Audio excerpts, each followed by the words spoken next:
주님 인도하여 주시옵소서. 감사드리며 예수님의 이름으로 기도드립니다. 아멘.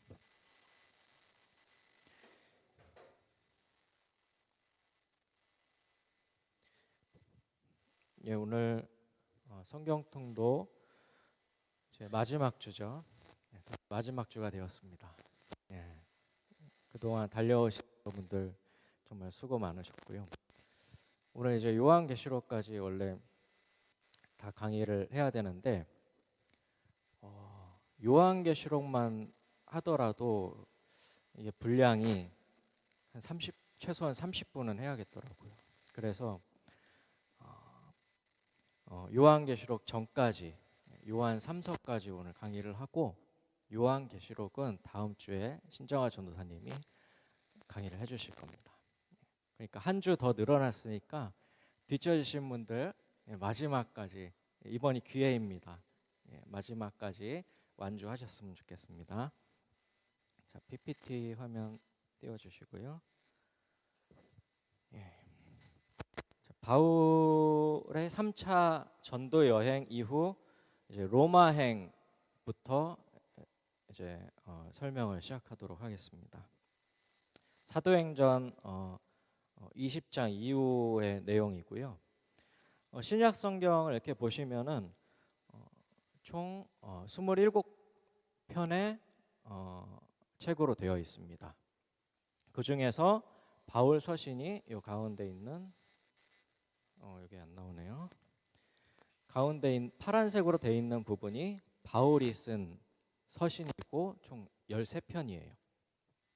그리고 밑에 초록색으로 되어 있는 부분이 이제 일반 서신 또는 공동 서신이라고 해서 야고보, 유다, 베드로, 요한 이 네 초대교회의 지도자들이 쓴 편지고요. 히브리서는 누가 썼는지는 알지 못합니다. 보면은 하나님께서 바울을 이방인의 사도로 세우셨잖아요. 그래서 바울은 이제 유다 땅을 떠나서 이방인들이 거하는 땅으로 가서 선교를 했고, 나머지 이제 베드로, 야고보, 또 유다, 요한 이런 사람들은 이제 유대인들을 대상으로 이제 선교를 했죠. 그 중에서도 이제 베드로와 야고보는 예루살렘 교회가 두 기둥처럼 여기는 그런 사도였다고 그렇게 기록되어 있습니다. 그 보시면은 공동 서신에는 이제 야고보가 쓴 서신, 그 다음에 이제 베드로 서신, 유다가 쓴 서신, 그리고 요한이 쓴 서신이 있는데요. 그 야고보와 유다는 예수님의 동생이었죠. 동생으로 이제 초대교회의 큰 역할을 맡았던 지도자로서 이제 편지를 썼고, 그 다음에 베드로도 초대교회 성도들에게 그렇게 편지를 썼습니다. 보면은 그 신약 성경은 모두 다 이제 편지라고 보시면 돼요. 이제 복음서와 사도행전을 제외하고는 다 교회에 보내는 편지로 이렇게 이루어져 있어요. 다음 페이지로 한번.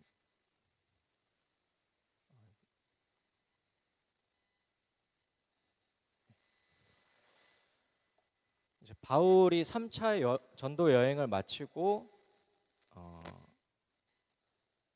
에베소 아래쪽에 있는 밀레도라는 도시에서 장로들을 청하여서 그곳에서 만났습니다. 그리고 그들에게 마지막 이제 고별 설교를 하죠.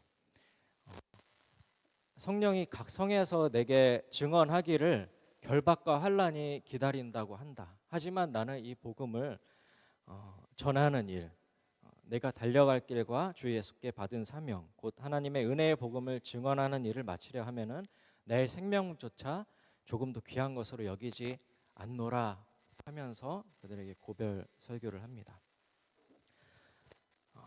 그래서 그들이 이제 안고 서로 이렇게 작별의 인사를 하고, 그 다음에 두로로 가서 밀레도에서 이제 두로로 배 타고 가서 두로에서 또 제자들을 만나서 이래 동안 그들과 함께 머물렀습니다. 그리고 그곳에서 만난 제자들도 예루살렘으로 가지 말라고 그렇게 간곡히 부탁을 했지만 사도 바울은 나는 예루살렘으로 가서 그곳에서 내가 결박당할 것을 알지만 그곳에 꼭 들어가서 꼭 로마로 가야겠다 그렇게 말을 했죠. 가이사랴로 또 옮겨서 7 집사 중에 한 사람인 빌립 집사의 집에 또 머뭅니다. 그곳에 아가보라 하는 선지자가 와서 바울의 띠를 가져다가 자기의 이제 수족을 잡아매고 이렇게 예언을 해요. 예루살렘의 유대인들이 바울을 결박해서 로마인들에게 넘길 것이다라고 이렇게 예언을 합니다. 그 바울은 또 예루살렘에서 나는 죽을 것도 각오하였다라고 그들에게 말을 했죠. 그리고 가이사랴를 떠나서 이제 예루살렘으로 들어가게 됩니다. 그곳에서 야고보와 여러 장로들을 만났고요. 그곳에 이제 바울이 성전에 들어갔을 때에 아시아에서 온 유대인들이 성전에서 이제 바울을 붙잡고 이는 우리 율법과 백성을 비방하는 자다 하면서 소동을 일으킵니다. 그리고 바울이 헬라인을 데리고 성전에 들어가서 거룩한 성전을 더럽혔다라고 그렇게 모함을 하게 되죠. 그렇게 소동이 일어났을 때에 로마의 천부장이 바울을 결박하였어요. 그리고 무슨 일인지 자초지종을 알고자 했죠. 그리고 바울이 유대인들 앞에서 복음을 변론을 시작합니다. 그 자신이 예수님을 처음 만난 그 순간부터 시작해서 자신이 어떻게 복음을 전해 왔는지를 유대인들 앞에서 변론을 합니다. 그러자 유대인들이 더욱 흥분하여서 그를 돌로 쳐 죽이려고 했습니다. 그러자 천부장이 영내로 끌고 가서 바울을 채찍질하며 신문을 합니다. 그러자 바울이 로마 시민을 죄도 정하지 않고 채찍질하느냐라고 말하죠. 이 천부장이 깜짝 놀라서 아니 로마 시민이라고? 로마 시민을 죄도 정하지 않고 이렇게 채찍질하는 것은 법에 위반되는 일이었기 때문에 천부장은 굉장히 놀라고 두려워했습니다. 그리고 진상을 더욱 자세히 알고자 바울을 예루살렘 공회 앞에 세웠습니다. 그곳에서 바리새인과 사두개인들 그리고 여러 유대 지도자들이 모인 가운데서 또 바울이 이제 그들 앞에서 변론을 시작하죠. 그들이 이제 바울을 정죄할 때에 바울이 이렇게 말합니다. 나는 바리새인이고 내가 죽은 자의 부활로 말미암아 지금 신문을 받고 있는 것이다 라고 말하니까 그들 사이에서 분쟁이 일어났어요. 왜냐하면은 바리새파와 사두개파는 서로 믿는 바가 달랐거든요. 서로 이제 같은 유대교 안에 속해 있지만 사두개파는 부활을 믿지 않았어요. 오직 내세가 중요했기 때문에 부활을 믿지 않았는데 바리새인들은 부활과 천사들을 다 믿었죠. 그 얘기를 듣고서 바리새인들이 부활의 소망으로 인해서 그런 거라고 하면서 사두개인들과 이렇게 다툼이 일어났습니다. 그때 천부장이 바울을 로마 총독 벨릭스에게 보내서 다시 신문을 받게 합니다. 벨릭스에게 잡혀 있을 때에 대제사장 아나니아가 장로들과 변호사 더들로와 함께 총독 벨릭스에게 와서 또 바울을 고발을 하기 시작합니다. 이는 유대인을 소요하게 하는 자요 나사렛 이단의 우두머리다. 이를 처형해야 한다라고 그렇게 고소를 했죠. 벨릭스가 바울을 따로 불러내서 이야기를 드리려고 했어요. 도대체 무엇 때문에 이 유대인들이 그렇게 소동을 일으키는지.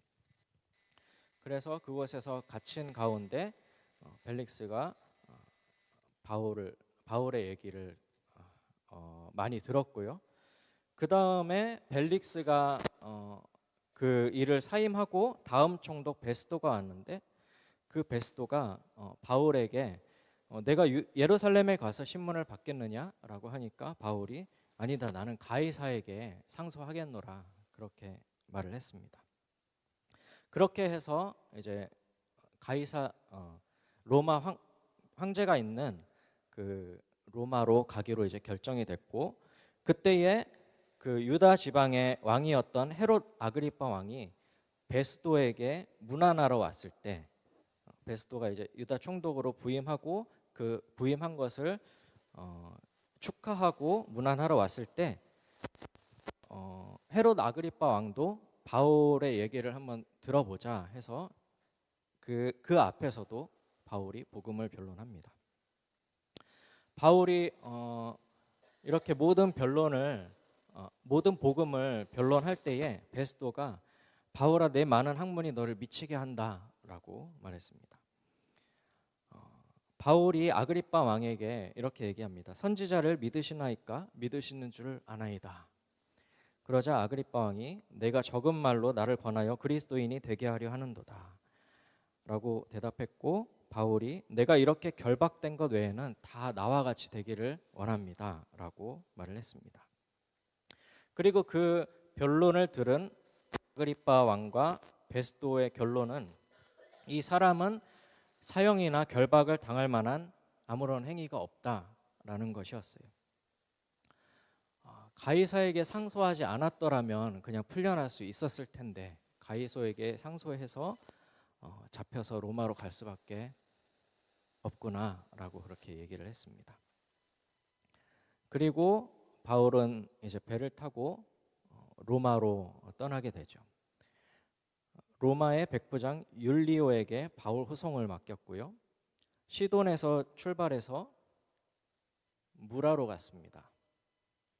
무라로 가서 이탈리아로 가는 배로 갈아타고 그다음에 이제 니도로 갔죠. 그리고 풍세가 험해서 바로 이쪽으로 가지 못하고 그레데를 끼고서 바람을 맞고 이렇게 그레데 아래쪽으로 로마로 가려고 했습니다. 그런데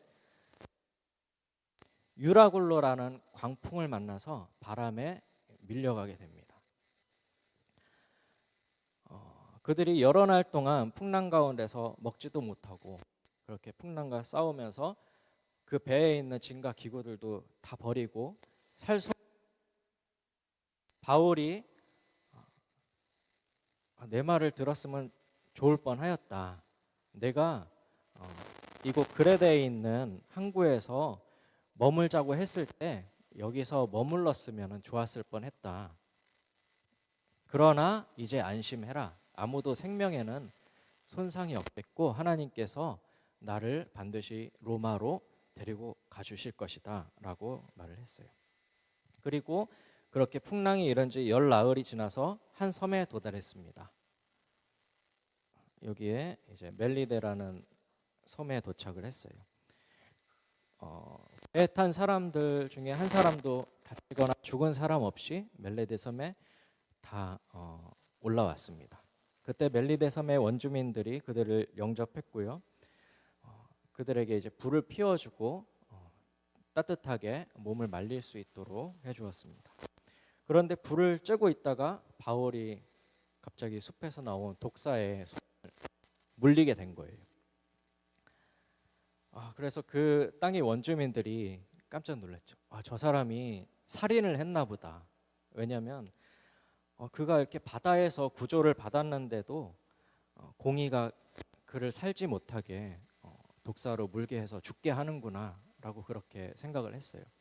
그런데 바울이 그냥 독사를 그냥 불에 툭툭 털고서 그냥 먹고 이렇게 쉬고 있으니까 원주민들이 아무 일도 없네 이렇게 보다가 안 죽네 하고 보다가 아무 일도 없으니까 이번에는 바울을 막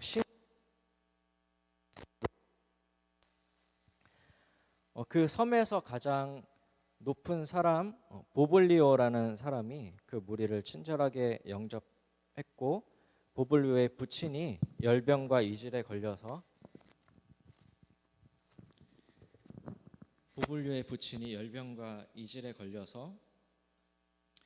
누워 있는 것을 바울이 안수기도를 해서 낫게 해주었습니다.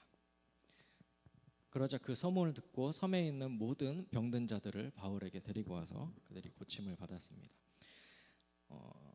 그 바울과 함께 있던 모든 일행들이 후하게 대접받고 떠날 때 쓸 것을 배에 가득 실어 보냈습니다. 그리고 다시 배를 타고 떠나서 드디어 로마로 도착하게 되죠. 로마에 도착해서 가택연금을 당합니다. 그리고 그 집 앞을 로마 군인들이 지키고 있고, 그렇게 2년 동안 바울은 그렇게 옥에 갇혔습니다. 그리고 사도행전의 마지막 구절은 이렇게 끝납니다. 그곳에 찾아오는 모든 이에게 하나님의 나라를 전파하며 주 예수 그리스도에 관한 모든 것을 담대하게 거침없이 가르치더라. 바울은 그 갇힌 중에도 복음 전하는 일을 쉬지 않고 계속할 수 있었습니다. 이곳에서 쓴 편지가 옥중 서신이라고 불리는 4가지 서신입니다. 앱빌 골몬인데요. 에베소서, 빌립보서, 골로새서, 빌레몬서입니다.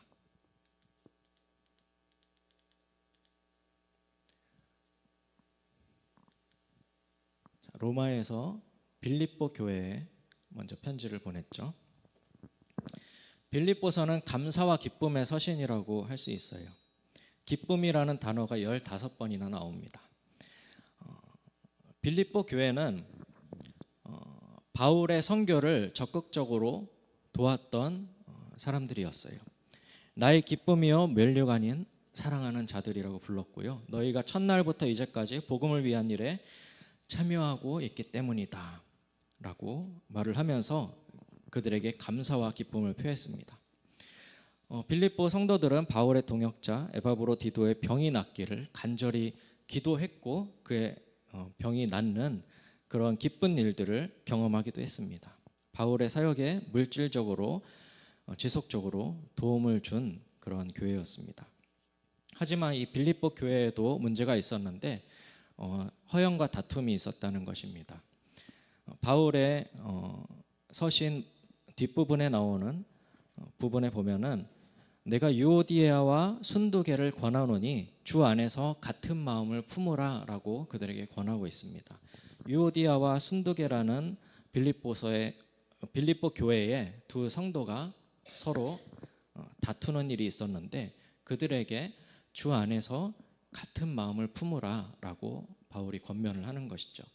아무 일에든지 다툼이나 허영으로 하지 말고 겸손한 마음으로 각각 자기보다 남을 낫게 여기고, 또한 너희 안에 이 마음을 품으라 곧 그리스도 예수의 마음이니 라고 바울이 권면하고 있습니다. 그리고 바울이 또 쓴 편지가 골로새서와 빌레몬서입니다. 이 두 편지는 같은 곳으로 한 번에 보냈는데 빌레몬서는 교회에 보낸 편지가 아니라 골로새 교회에 있던 성도 중에 한 사람인 빌레몬이라는 사람에게 보낸 편지이기 때문에 골로새서와 빌레몬서를 같이 보냈습니다.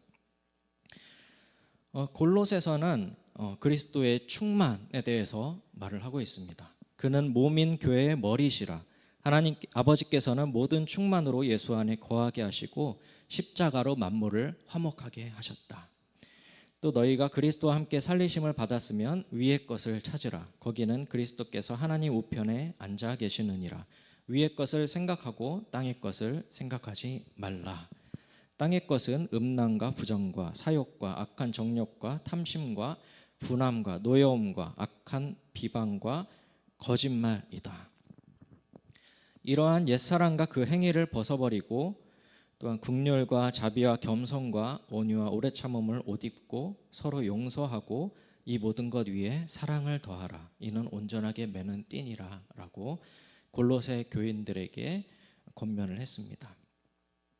그리고 그곳의 성도 중에 한 사람인 빌레몬에게 보낸 편지에서 그는 한 사람에 대한 자신의 요청을 하고 있어요. 바울이 로마에서 갇혀 있을 때에 바울의 전도를 통해서 그리스도인이 된 오네시모라는 사람이 있었습니다. 이 사람은 원래 빌레몬의 종이었는데 빌레몬의 집에서 종으로 있다가 도망쳐서 바울이 있는 로마로 와서 전도를 받아서 바울을 돕는 동역자가 된 사람이었어요. 근데 바울이 이 사실을 알게 된 것이죠. 유대 율법에 따르면 도망친 종에게 어떻게 하는 게 옳은 것일까요?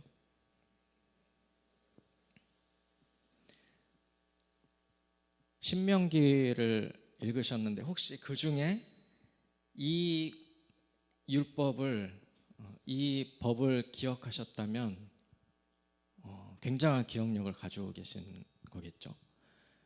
예, 저도 기억하지 못했어요. 근데 찾아보니까 신명기 23장에 주인을 피해서 도망한 종을 그의 주인에게 돌려주지 말지니 그는 내 성읍 중 그가 택하는 곳 내 성문 중에서 기뻐하는 곳에 거주하게 하고 너는 그를 압제하지 말지니라 라고 되어 있어요. 그러니까 하나님께서는 종이 도망갔을지라도 그를 압제하지 말고 그가 원하는 곳에서 살게 해 주어라 라고 이스라엘 백성들에게 말씀하셨던 것이죠. 그런데 로마 법은 또 다릅니다. 로마 법에 의하면 종은 주인의 재산권이었어요. 그래서 그가 도망갔다는 것은 주인의 재산을 침해하는 행위였죠. 그리고 그 도망간 종을 숨기거나 보호하는 자도 처벌받게 되어 있습니다. 그리고 잡힌 종은 다시 주인에게 돌아가서 주인이 처벌을 했습니다. 자, 바울은 유대인이죠. 그러면서 동시에 로마 시민권을 가진 사람이었습니다. 그리고 로마 문화권에서 살고 있었죠. 바울이 어떻게 하는 것이 법에 위배되지 않는 일이었을까요? 로마 법에 따라서 그 종을 다시 주인에게 돌려보내는 것이 로마 법에 맞는 것이겠죠.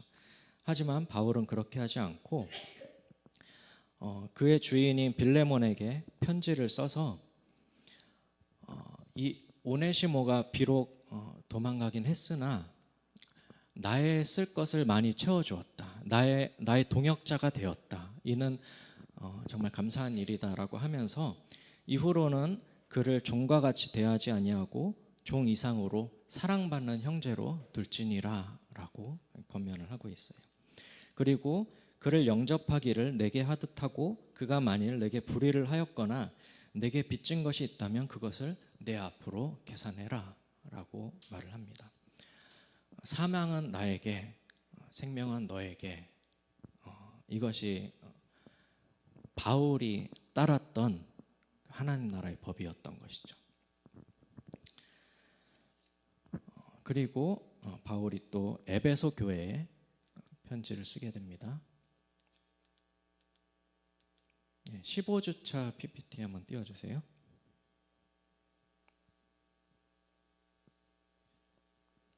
에베소로 편지를 보냈고요. 에베소서는 골로새서와 굉장히 유사한 면이 많은데 골로새서보다도 더욱더 바울의 신앙이 확장된 것으로 보여요.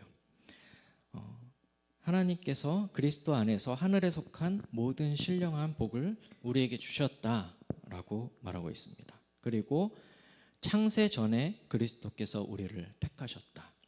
그리고 그 기쁘신 뜻대로 우리를 예정하셨고 예수 그리스도로 말미암아 하나님의 아들들이 되게 하셨다. 그리고 하늘에 있는 것이나 땅에 있는 것이 다 그리스도 안에서 통일되게 하셨다. 십자가에서 이방인과 유대인이 하나 되게 하시고 화목하게 하셨다. 예수 그리스도께서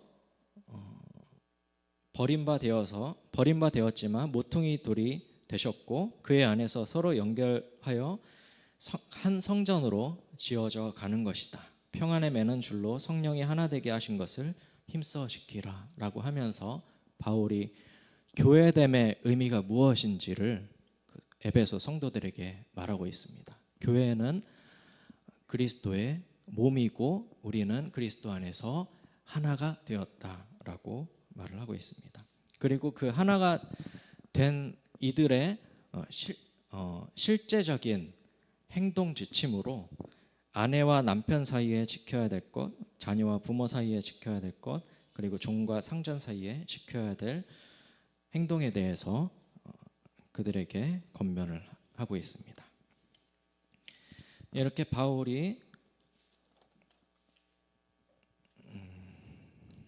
서신을 보낸 에베소라는 곳은 이렇게 큰 도서관이 있었고요. 그리고 아데미 여신을 섬기는 곳으로 유명한 곳이었어요. 바울의 3차 전도 여행 때 이 아데미 여신이 아무것도 아니고 우상일 뿐이고 하나님만이 살아계신 참 신이시다라고 한 그 설교로 인해서 바울이 공경을 얻게 되는 그런 일이 있었죠. 그만큼 이 에베소라는 도시가 아데미 여신을 크게 섬기는 곳이었고 그 도시에 있는 많은 사람들이 이 아데미 여신을 만들어서 팔아서 먹고 살고 아데미 여신을 섬기러 오는 많은 관광객들로 인해서 이익을 얻는 사람들이 많이 있었습니다.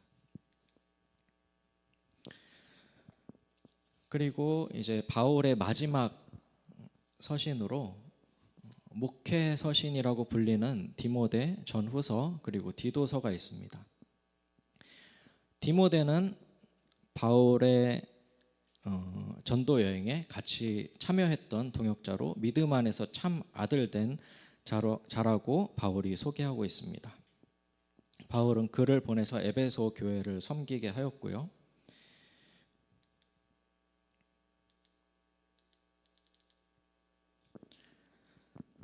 에베소 교회에는 다른 교훈을 전하는 자들 후메네오와 알렉산더라는 사람이 있었습니다. 그리고 그들을 경계하라고 디모데에게 말을 했죠. 에베소에 있는 교회가 당면한 문제들은 영지주의자와 율법주의자들의 잘못된 가르침에 대한 문제였습니다. 디모데전서 1장 4절에 보면 신화와 끝없는 족보에 몰두하는 자들이 있었는데 그들은 영지주의자였죠. 그리고 1장 7절에 보면 율법의 선생이 되려 하나 자기가 말하는 것이나 자기가 확증하는 것도 깨닫지 못한다라고 했던 그 율법주의자들이 있었습니다. 그리고 디모데 후서 2장 18절에 부활이 이미 지나갔다 하므로 어떤 사람들의 믿음을 무너뜨리느라 했던 육체의 부활을 부정하는 영지주의자들이 있었고 디모데전서 6장 5절에 경건을 이익의 방도로 생각하는 자들이라고 하는 율법주의자들이 있었습니다. 바울은 디모데에게 편지를 보내면서 이런 자들을 경계하고 훈계해서 교회의 잘못된 가르침을 전하지 못하게 하라라고 권면했고 선한 싸움을 싸우며 믿음과 착한 양심을 가지라라고 말을 했습니다.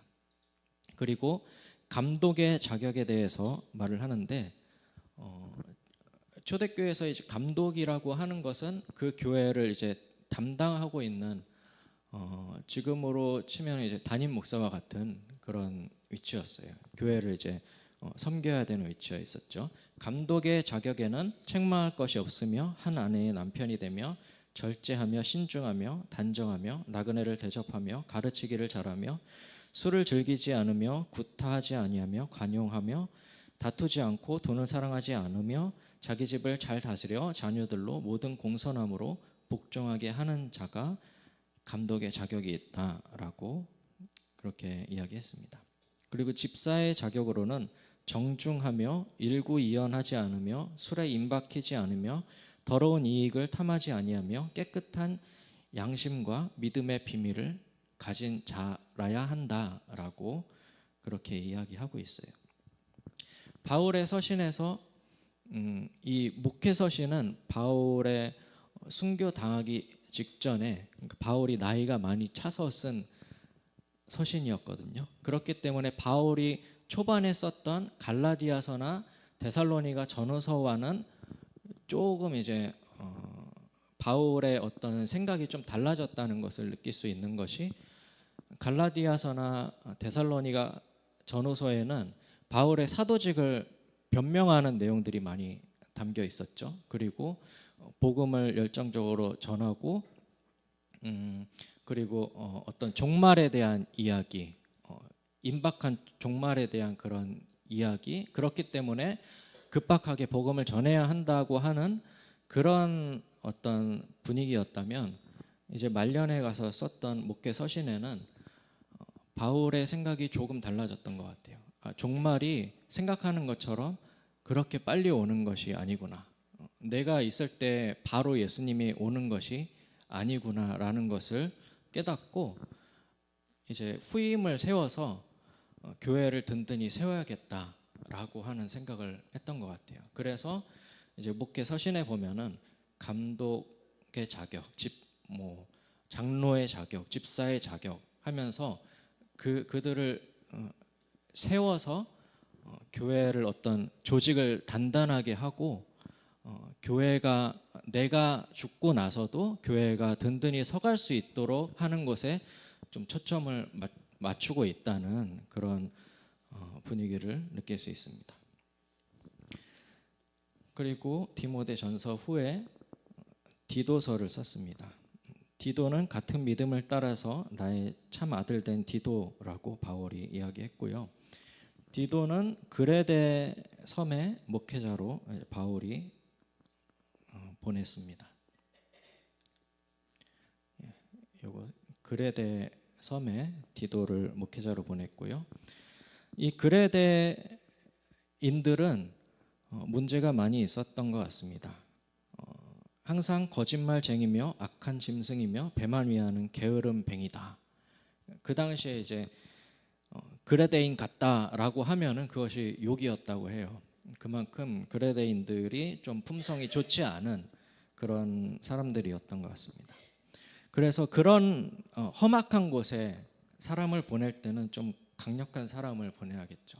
그래서 이렇게 디모데랑 디도를 비교해 보면 디모데는 조금 더 유하고 좀 더 이렇게 가르치기를 잘하는 그런 성격이었던 것 같고, 디도는 좀 더 강하고 리더십 있는 그런 사람이었던 것 같아요. 그래서 디도를 이 험악한 곳인 그레데 섬의 목회자로 보냈습니다.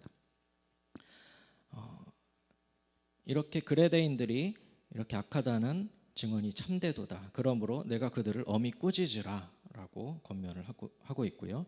너는 복음을 말하고 권면하며 모든 권위로 책망하여 누구에게서든지 업신여김을 받지 말라.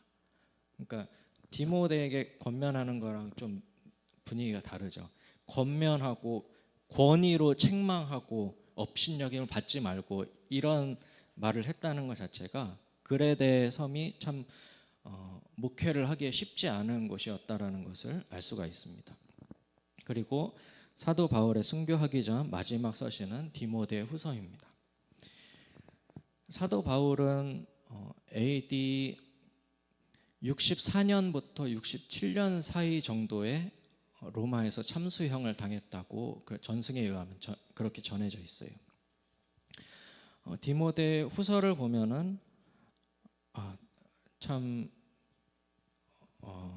바울이 참 어려움에 처해 있구나, 힘든 상황 가운데 놓여 있구나라는 것이 그의 말들에서 느껴져요. 아까 그 로마에서 가택연금을 당했다고 했잖아요. 그 2년 동안 가택연금을 당했다가 잠시 풀려나요. 그리고 마게도냐 지역과 그리고 서바나, 지금의 스페인 지역까지 가서 복음을 전했다라고 이제 성경에 쓰여 있는 내용이 아니라 초대교회 이제 교부들의 글들과 전해져 내려온 전승에는 바울이 풀려나서 서바나까지 복음을 전하러 갔었다라고 그렇게 기록되어 있어요. 그리고 나서 이제 네로 황제 때에 로마에 큰 화재가 나는데, AD 64년에 큰 화재가 나는데 네로 황제가 좀 정신이 나가서 이렇게 불을 질렀다라고 해요. 그런데 네로 황제는 그것을 그리스도인들에게 죄를 뒤집어 씌운 거죠. 그래서 그리스도인들이 방화를 했다라고 하는 소문이 로마에 퍼져나갔고, 그때부터 그리스도인들이 심한 박해를 받게 되었다고 합니다. 그리고 그 박해 가운데 사도 바울도 잡혀서 다시 감옥에 갇혀 있다가 참수형을 당했고요. 그리고 전승에 따르면은 예수님의 제자였던 베드로도 십자가에 거꾸로 매달려서 못 박혔다라고 그렇게 되어 있습니다. 디모데 후서에 보면 주를 위하여 갇힌 자 된 나를 부끄러워하지 말고 오직 하나님의 능력을 따라 복음과 함께 고난을 받으라. 디모데에게 이제 고난과 인내의 중요성에 대해서 말을 하고 있어요. 너는 배우고 확신한 일에 거하고 인내와 오래 참음을 가져라. 그리고 바울의 마지막 상황을 알 수 있습니다. 아시아에 있는 모든 사람이 나를 버린 일을 내가 아나니 대만은 이 세상을 사랑하여 나를 버리고 데살로니가로 갔고 그레스게는 갈라디아로 디모는 달마디아로 갔고 누가만 나와 함께 있느니라 라고 쓴 것으로 보아서 마지막 감옥에 갇혔을 때는 바울이 이제 제자들이 다 흩어지고 바울 혼자 외롭게 갇혀 있는데 누가는 끝까지 바울과 함께 있었다고 합니다. 그리고 내가 올 때에 디모데가 이제 오라고 이제 편지를 쓰면서 내가 올 때에 마가를 데리고 오라 그가 나의 일에 유익하니라라고 하는데 여기서 마가는 바울의 1차 전도 여행 때 동행하다가 힘들어서 도망쳤던 사람이죠. 그 일로 인해서 바나바와 크게 다투고 2차 전도 여행 때는 바나바와 마가와 떨어져서 이제 신라를 데리고 전도 여행을 떠났잖아요. 그랬던 바울이 마지막에 가서는 마가를 데리고 오라 그가 나의 일에 유익하니라라고 하면서 마가와 다시 화해하며 그를 다시 동역자로 맞아들였다는 것을 알 수가 있습니다. 그리고 내가 올 때에 드로아 가보의 집에 둔 겉옷을 가지고 와라 너는 겨울 전에 어서 와라 라고 쓴 것으로 보아서 굉장히 이제 겨울이 다가와서 옥은 추운데 겉옷이 없는 거죠. 그렇게 힘든 상황 가운데 디모데에게 편지를 보냈습니다. 주께서 나를 모든 악한 일에서 건져내시고 또 그의 천국에 들어가도록 구원하시리니 그에게 영광이 세세무궁토록 있을지어다 라고 하면서 마지막까지 천국에 대한 소망을 잃지 않았습니다. 그리고 이제 일반 서신, 공동 서신이라고 하는 이 부분은 이제 베드로전서, 유다서, 베드로후서, 히브리서, 요한 1, 2, 3서가 있는데요. 왜 공동 서신이라고 하냐면 어느 일정한 지역의 한 교회에 보낸 게 아니라 그 지역 전체에 있는 교회가 이 편지를 회람해서 읽도록 쓴 편지라고 해서 공동 서신이라고 부르고 있어요. 베드로는 베드로 전서에서 시련 중에 있는 성도들에게 편지를 씁니다. 이제 네로 황제 이후에 핍박 가운데 있던 그리스도인들에게 소망을 주기 위해서 편지를 썼던 것이죠. 너희가 이제 여러 가지 시험으로 말미암아 잠깐 근심하게 되지 않을 수 없으나 오히려 크게 기뻐하는도다. 모든 행실에 거룩한 자가 되라. 풀은 마르고 꽃은 시드나 주의 말씀은 세세토록 있도다. 예수 그리스도께서 사람들에게 버림바 되셨으나 하나님께 택하심을 받은 보배로운 산돌이 되셨다. 너희는 택하신 족속이요 왕같은 제사장이요 거룩한 나라다 라고 하면서 그들에게 이제 소망을 불어넣어 주는 거죠. 부당하게 고난을 받아도 하나님을 생각함으로 슬픔을 참으면 이는 아름다우니 선을 행함으로 고난받는 것이 하나님의 뜻이다 라고 성도들에게 편지하고 있습니다.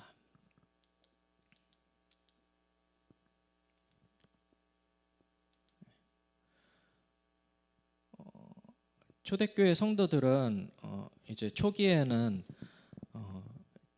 각자 이제 집에서 모였다고 해요. 각 가정에서 모여서 예배를 드렸는데 핍박 이후에는 이제 동굴로 들어가서 그곳에서 사람들의 눈을 피해서 예배를 드렸다고 합니다. 이것이 이제 카타콤이라고 하는 초대교회 성도들이 숨어 들어서 예배 드렸던 곳의 유적지고요. 끝까지 핍박 중에도 믿음을 지키기 위해 이런 곳에서 모여서 예배를 드렸습니다. 그리고 유다서는 예수님의 동생인 유다가 썼습니다. 거짓 교사들과 맞서 싸우라. 예수 그리스도를 부인하는 자가 거짓 교사다. 분열하며 정욕대로 행하는 자들에게 심판이 있을 것이다. 믿음을 지켜라. 성령으로 기도하라. 예수님의 국류를 기다리라 라고 권면을 합니다. 그 당시 이제 외부적으로는 큰 환난과 핍박이 있었고, 내부적으로는 아까 말했던 어떤 영지주의자나 율법주의자들, 잘못된 가르침을 전하는 사람들이 교회 안에 있었던 것이죠. 그들에게 바른 가르침을 전하고 그 가르침을 듣지 않을 때 교회에서 내쫓아야 되는 책임이 교회 지도자들에게 있었던 것이에요. 그리고 베드로 후서에는 거짓 선생들과 이단에 대한 경고를 하고 있습니다. 정욕을 따라 행하며 예수께서 다시 오심을 부인하는 자가 있다. 주의 약속은 어떤 이들이 더디다고 생각하는 것 같이 더딘 것이 아니라 오직 주께서 너희를 대하여 오래 참으사 아무도 멸망하지 않고 다 회개하기를 원하시느니라. 그날이 도둑같이 올 것이다. 우리는 그의 약속대로 의가 있는 곳인 새 하늘과 새 땅을 바라보도다 라고 소망의 메시지를 전하고 있습니다.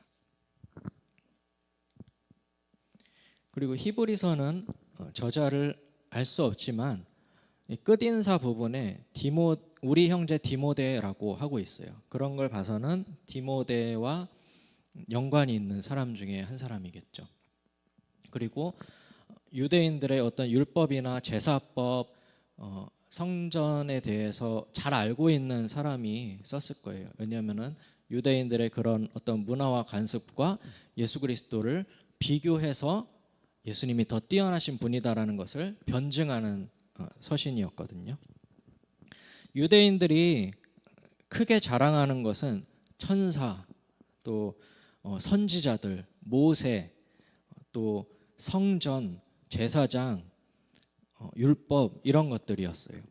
그런데 그런 것과 비교해서 예수님이 더 뛰어난 분이시다. 예수님이 하나님 보내신 새로운 언약이다라고 변증을 하고 있어요.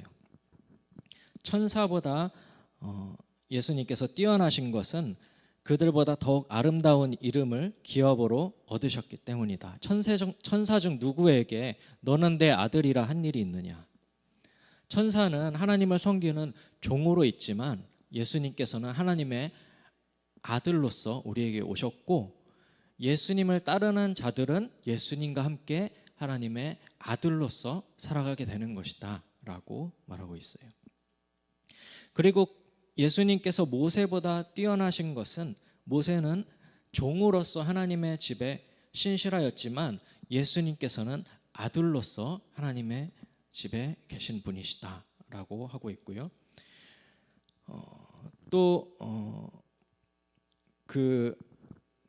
그들이 자랑했던 그런 제사장들보다 예수님이 뛰어나신 것은, 아론의 반차를 따른 제사장들은 계속해서 죽고 그의 후손이 계속 또 제사장이 되고, 후손이 죽으면 또 다른 사람이 제사장이 되고 이래야 했지만, 예수님께서는 멜기세덱의 반차를 따른 대제사장이 되셔서 영원히 항상 우리와 함께 계신다라고 말하고 있어요.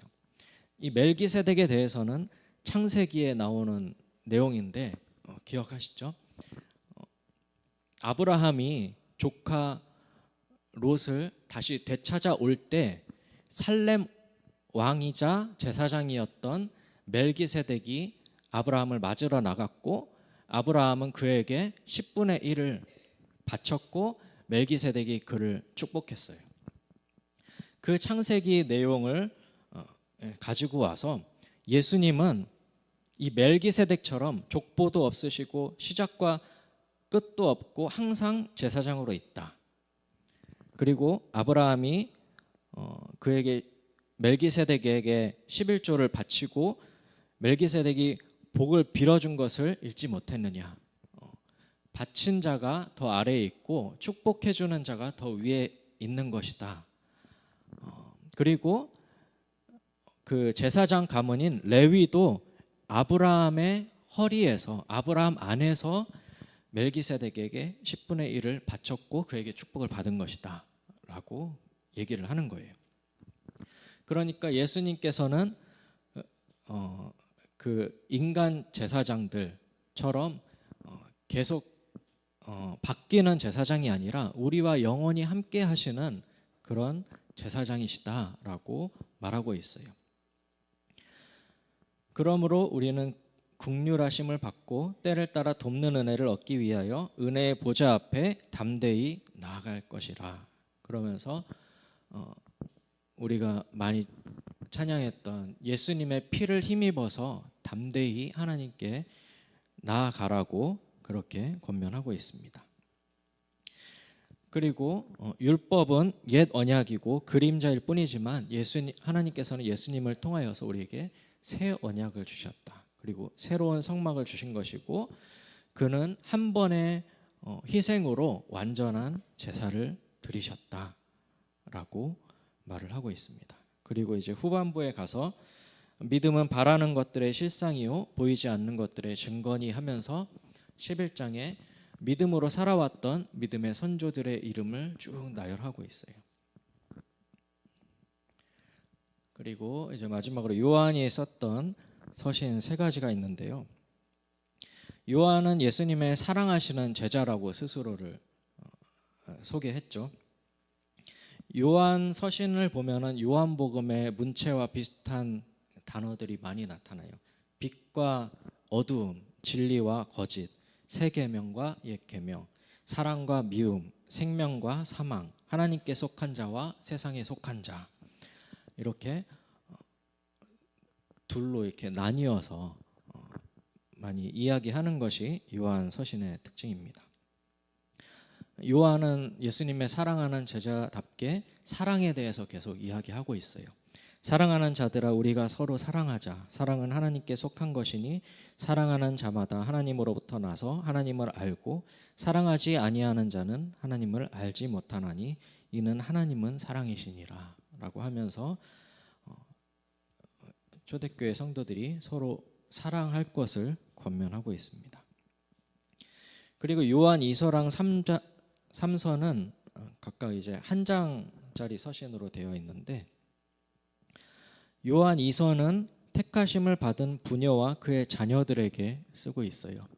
그런데 이 부녀에 해당되는 단어가 퀴리아라고 하는데 퀴리아는 퀴리오스의 여성형이에요. 퀴리오스라고 하는 것은 주님이라는 뜻이거든요. 근데 주님의 여성형으로 쓰고 있어요. 그래서 이것이 어떤 특정한 한 개인에게 보낸 편지가 아니라 예수님의 신부인 교회에게 쓴 편지다라고 그렇게 여겨지고 있어요. 그러니까 퀴리오스가 주님인데 퀴리오스의 여성형으로 교회를 이야기하는 거죠. 그러니까 예수님을 남성형으로 얘기할 때 항상 교회는 여성형으로 쓰여지거든요. 그래서 예수님이 남편이시고 교회는 그의 신부가 된다라고 이렇게 표현을 하는데 그것처럼 퀴리아와 그의 자녀들, 교회와 그의 성도들에게 쓴 편지라고 그렇게 볼 수 있습니다. 여기서도 요한은 사랑을 권면하고 있습니다. 서로 사랑하자. 사랑은 이것이니 우리가 그 계명을 따라 행하는 것이니라.